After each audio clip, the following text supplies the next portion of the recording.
ओम शांति। आज मीठे मीठे शिव बाबा ब्रह्मा तंत्र द्वारा कहते हैं, मीठे मीठे बच्चे, बाबा से पहले हमें अटेंशन खिंचाते हैं कि अपने को आत्मा समझो और बाप की याद में बैठो।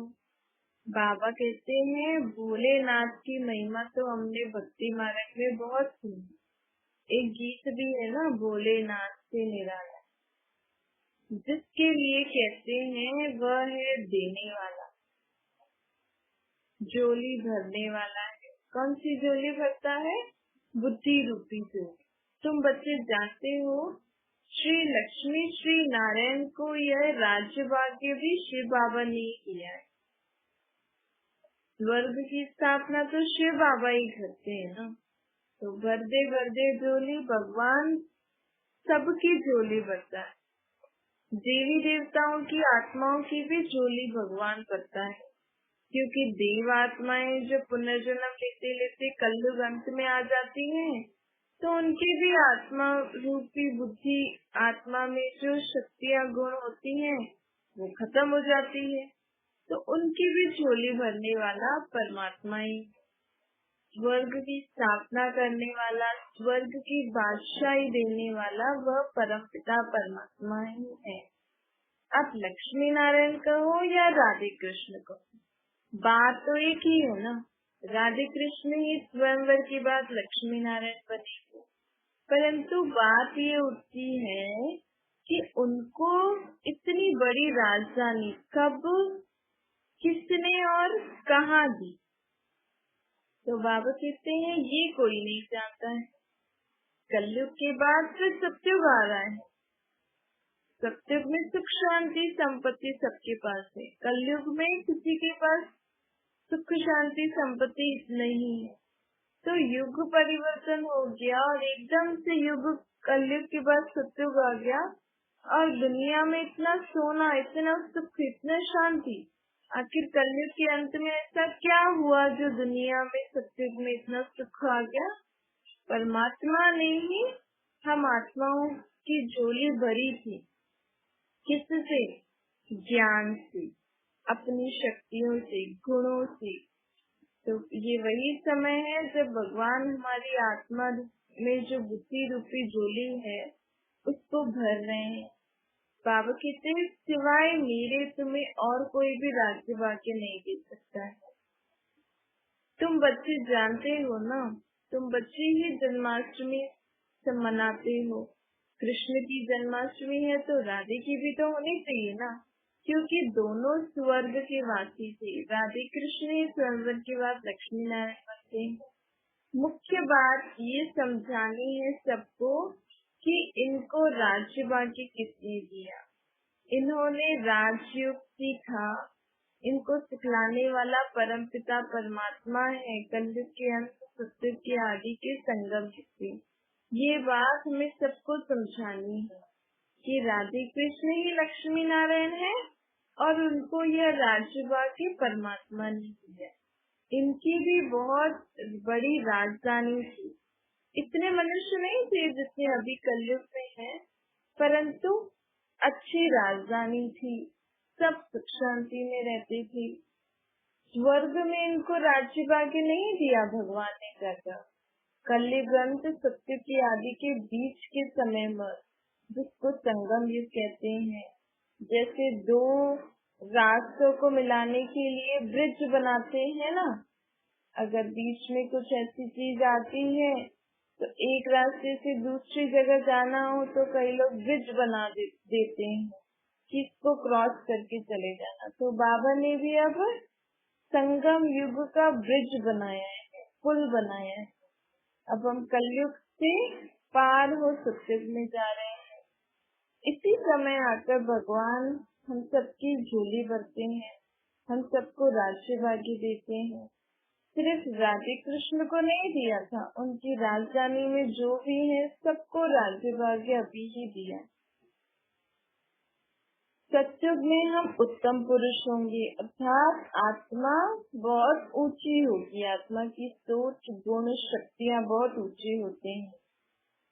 कलयुग के बाद होता है सतयुग, तो जरूर कलयुग अंत में राजयुग सीखे है ना, जो फिर नए जन्म में हम राजा ही प्राप्त करेंगे। पुरानी दुनिया से नई दुनिया बनती है। देखो, आज अगर इस जन्म में कोई पढ़ाई पढ़ता है, अगर उसने शरीर छोड़ दिया तो उसको कल दूसरा जन्म लेकर फिर बड़ा होगा, फिर पढ़ाई करेगा। लेकिन यहाँ ये वंडर है कि इस जन्म में जो हम पढ़ाई पढ़ रहे हैं ना, जो हम कमाई कर रहे हैं, जो हम पढ़ाई पढ़ रहे हैं, ये हमारे साथ 21 जन्मों तक चलेगी।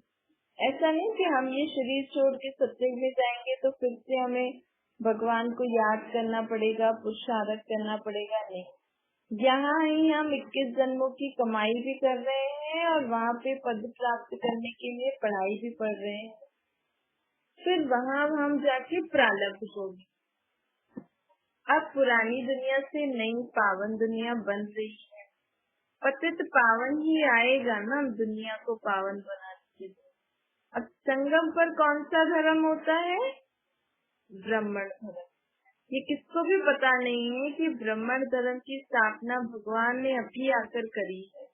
जो ब्राह्मण धर्म अभी कलयुग में चल रहा है ना, वो तो है कुख वंशावली ब्राह्मण। लेकिन सच्चे मुख वंशावली ब्राह्मण तो भगवान ने अब वो धर्म स्थापन किया है। क्यों? पुरानी दुनिया को नई दुनिया बनाने के लिए। जब भी कोई आफत आती है तो यज्ञ रचते हैं ना, यज्ञ की पालना कौन करता है? ब्राह्मण ही करते हैं ना। तो भगवान ने भी अब इस सृष्टि पर जो ये आफत आई है, विकारों की, दुख की, भ्रष्टाचार की, पाप की, तो भगवान ने भी आकर यहाँ पे अविनाशी रुद्र गीता ज्ञान यज्ञ रचा है।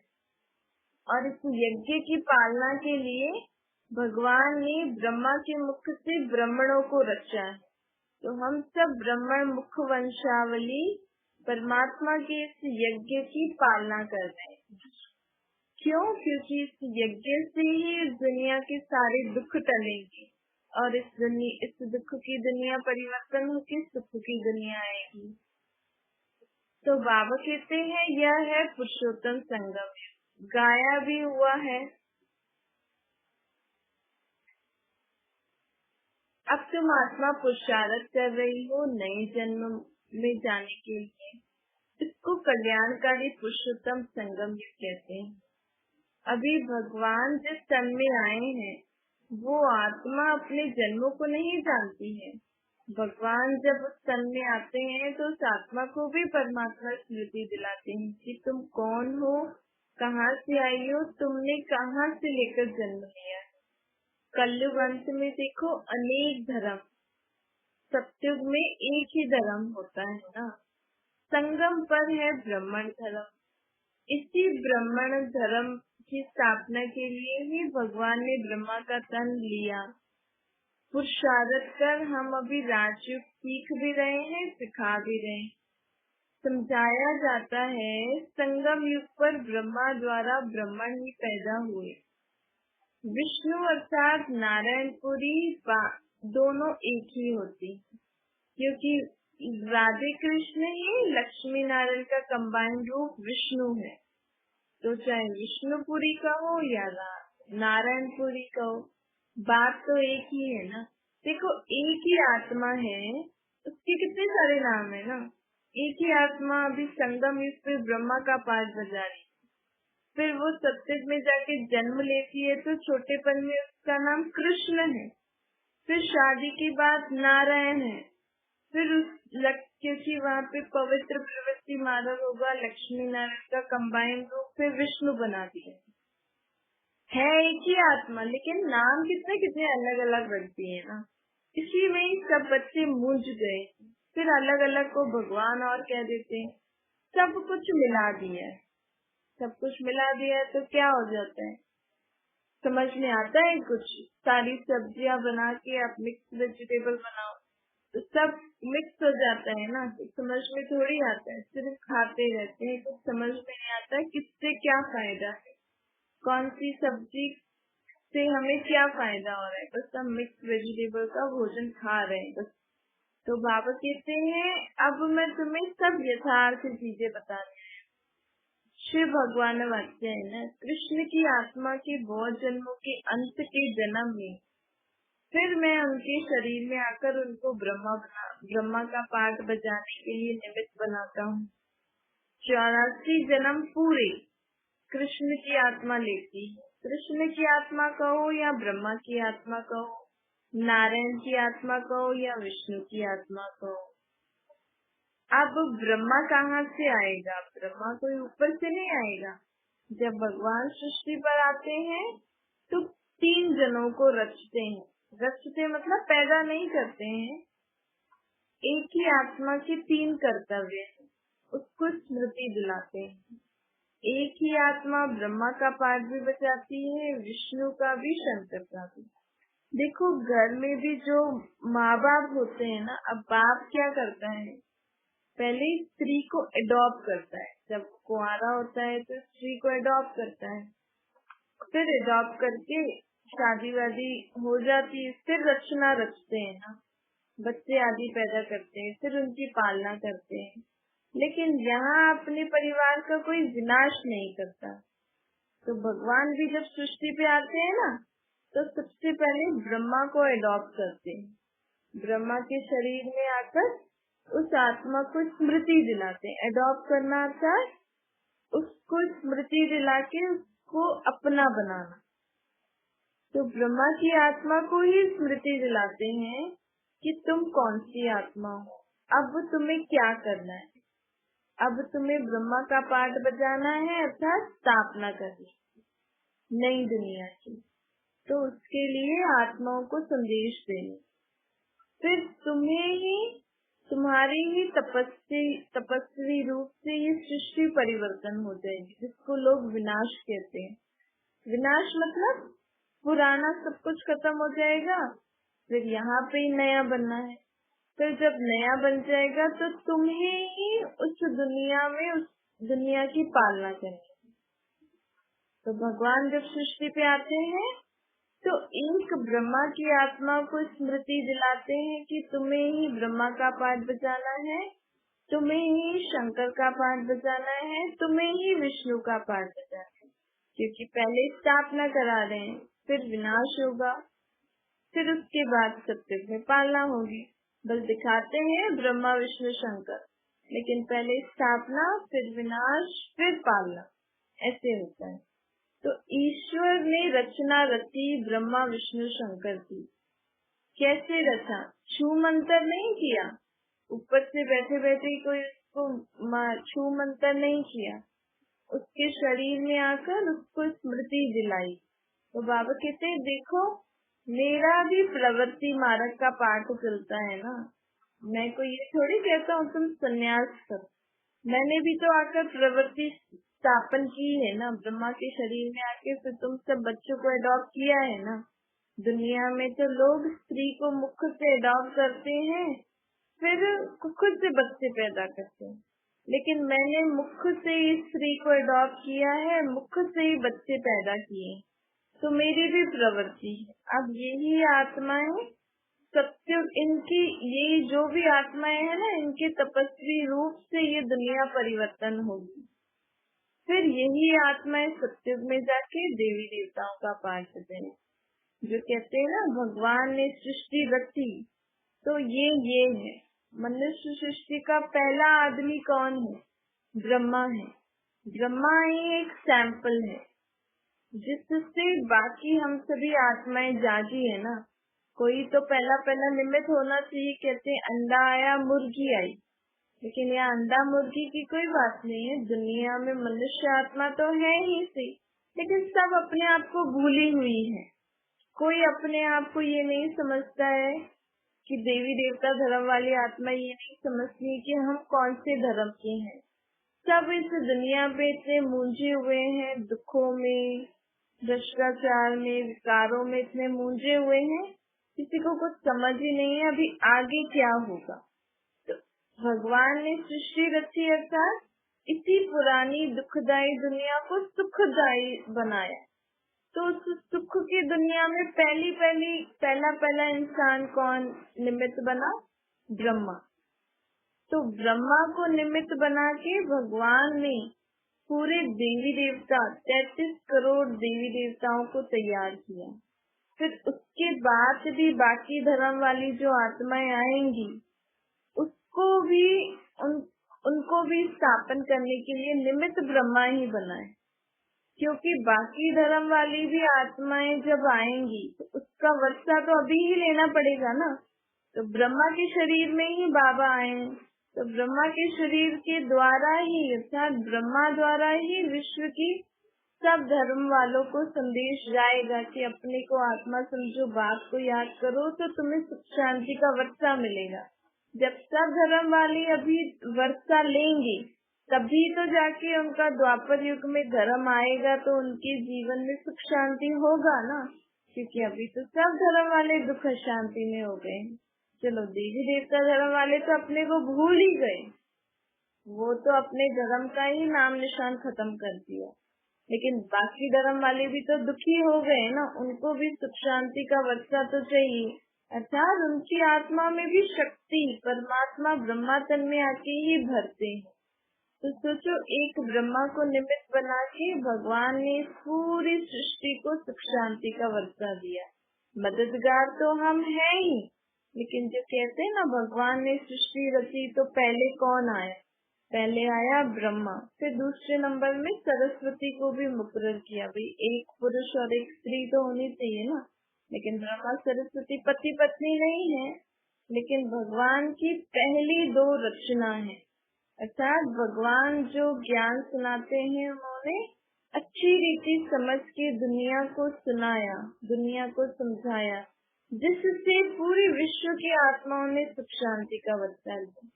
तो सोचो 4 युगों में कितनी आत्माएं आएंगी, अपना अपना पाठ बजाएंगी, तो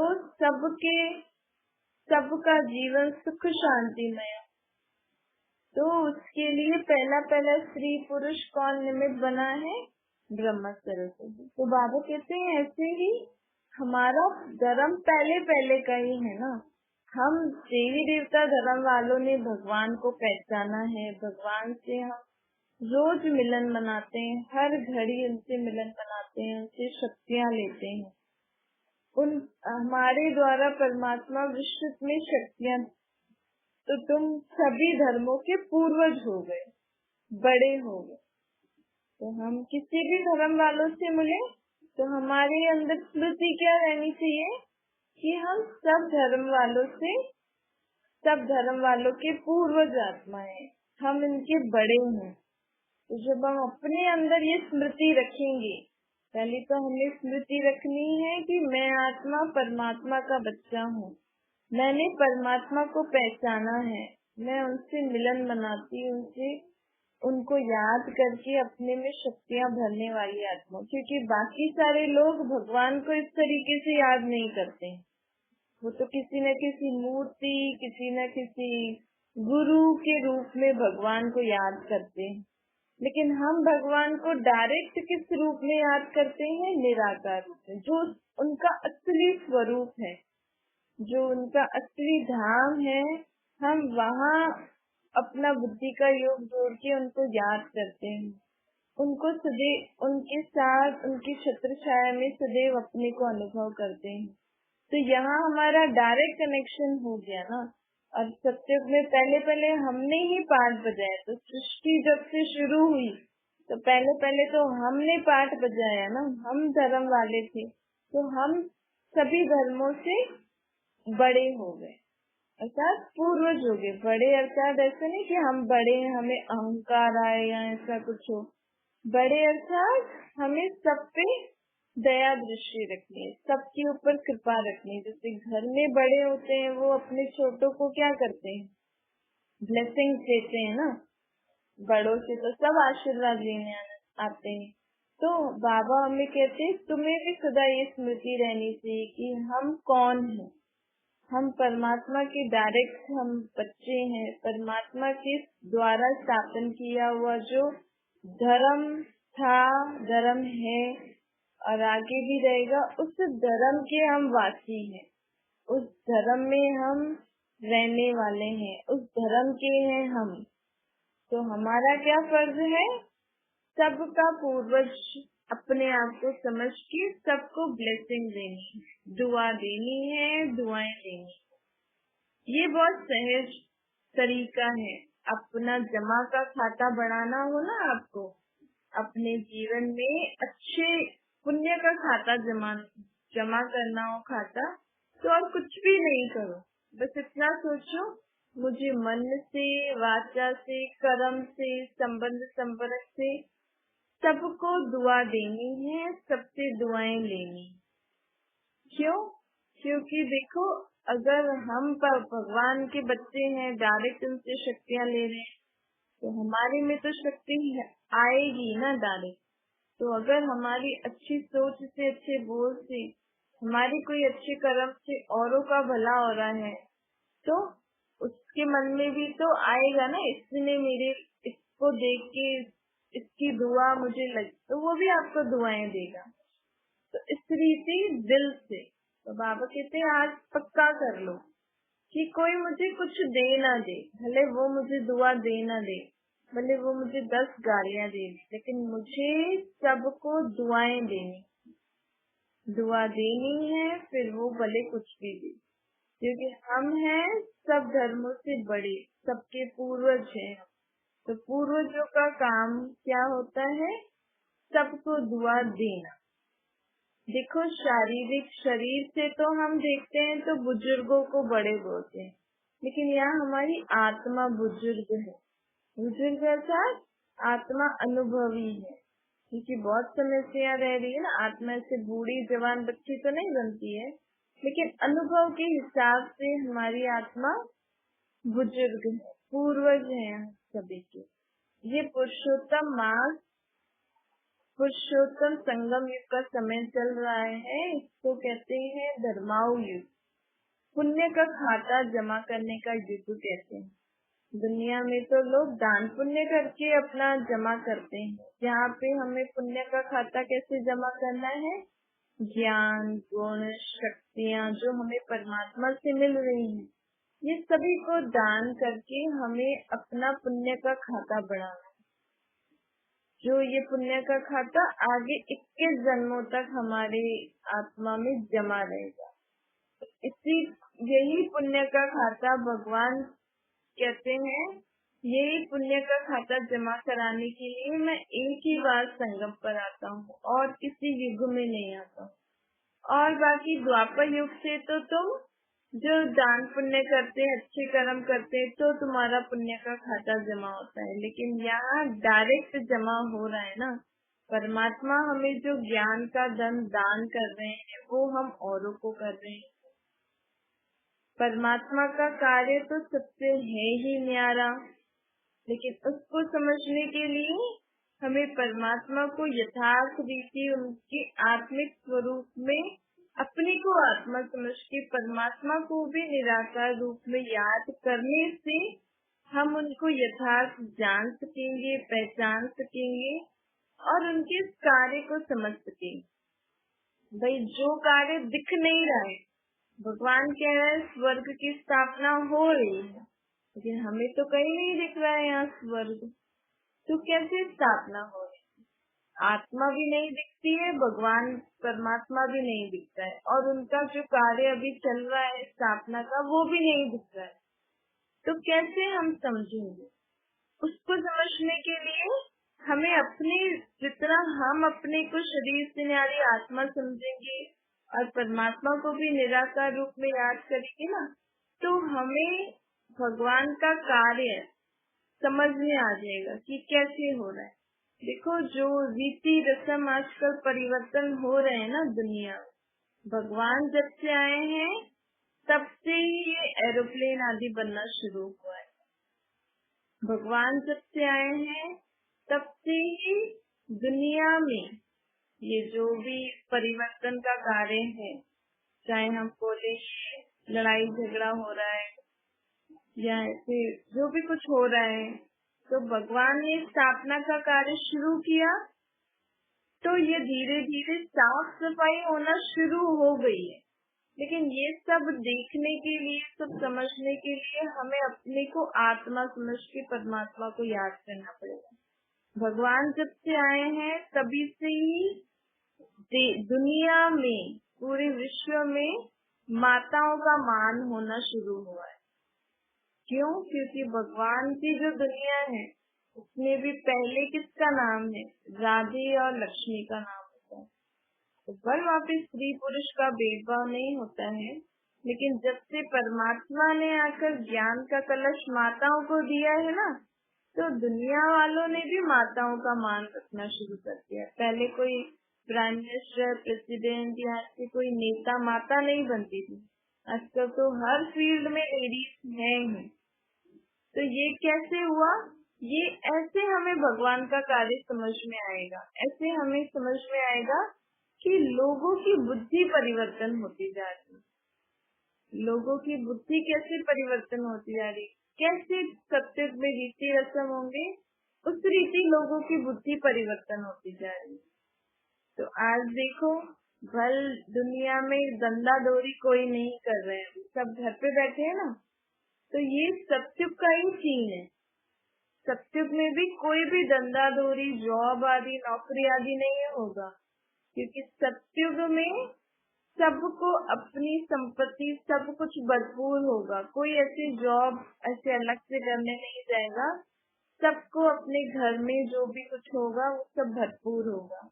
लेकिन यहाँ ये सिचुएशन तो आ गई, सब घर में बैठ गए, लेकिन अभी दुख की सिचुएशन है, टेंशन की सिचुएशन है।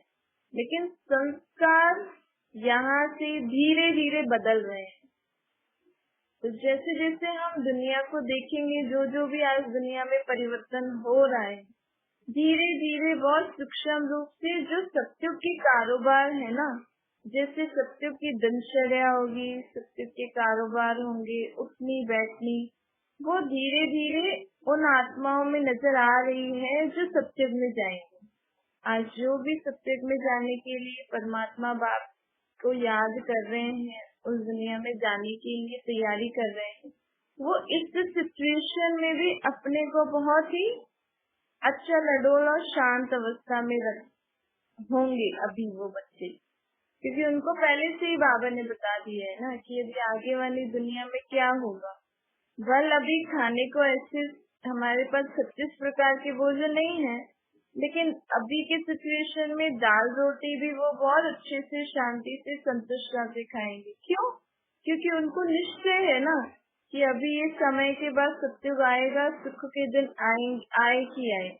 तो ये जो भी दुख का समय थोड़ा चल रहा है, इसमें भी वो परमात्मा की याद में और सुख की दुनिया की याद में रहकर इसको पार करते जाएंगे। तो भगवान का ये कार्य समझने के लिए हमको अपने असली स्वरूप में टिककर परमात्मा को असली स्वरूप में याद करके इस सृष्टि का कैसे परिवर्तन हो रहा है और कैसे वही सब कुछ संस्कार, रीति रस्म, दिनचर्या दुनिया में वापस आ रही है, वो हम देख सकें। अच्छा, मीठे सेक्युलर डे बच्चों प्रति माता पिता बाप दादा का याद प्यार और गुड मॉर्निंग।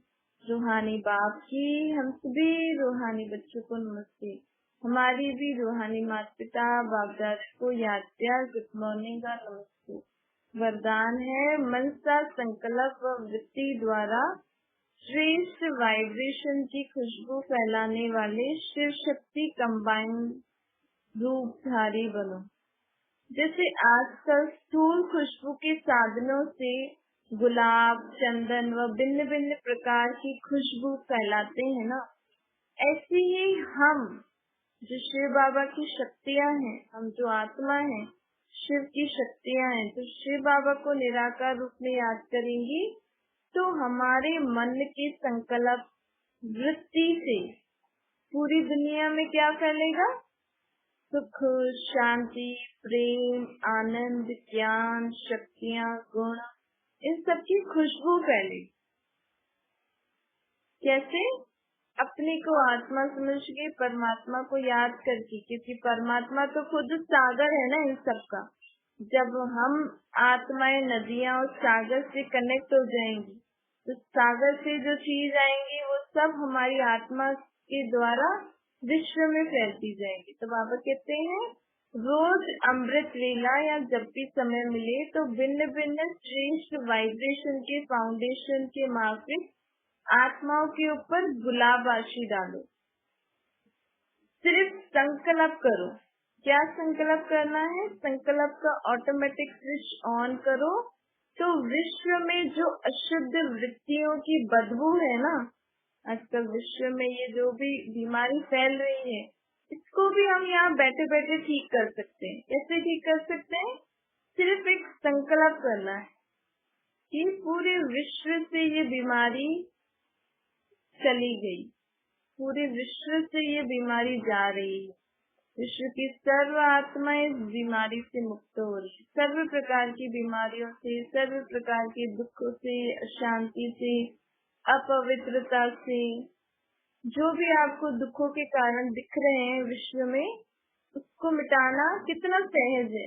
सिर्फ अपने को आत्मा समझो, परमात्मा को निराकार रूप में याद करो और ऐसे संकल्प करो। जैसे हम कहते हैं ना, मेरे बच्चे का ये ठीक हो जाए, मेरी बच्ची की नौकरी लग जाए, मेरा ये काम हो जाए।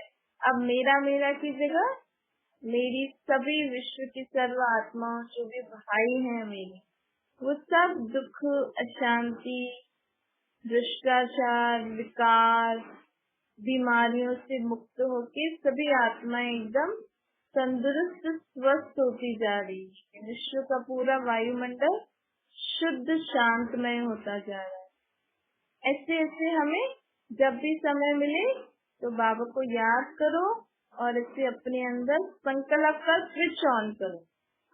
संकल्प का स्विच ऑन करना था, वैसा सोचो तो दुनिया में ये जो भी बदबू फैली हुई है ना, अशांति की, दुख की, बीमारियों की, बाबा इन सबको बदबू कहते हैं, ये सब समाप्त हो जाएंगे। स्लोगन है, सुखदाता द्वारा सुख का भंडार प्राप्त होना, यही उनके प्यार की निशानी है। भगवान हमसे प्यार करता है नहीं करता है, वो कैसे पता लगेगा? अगर हम बच्चे सदा सुखदाता द्वारा सुख का भंडार हमें प्राप्त हो रहा है, आत्मा में ऐसे अनुभव हो रहा है कि इतनी बड़ी दुख की बात आई लेकिन मुझे दुख की महसूसता नहीं हो रही है, मेरा मन शांत है, इसका मतलब हम किसकी छत्र छाया में है? अभी बाबा की छत्र छाया। ये है उनके ऐसा, ये तभी हमें अनुभव हो सकता है कि हलचल वाली स्थिति में, दुख वाली स्थिति में भी, कोई भी ऐसी परिस्थिति वाली में भी हम आत्मा अचल, अडोल, शांत हैं, सुखी हैं। इसका मतलब हम किसकी छत्र छाया में है? परमात्मा बाप की। अच्छा, ओम शांति।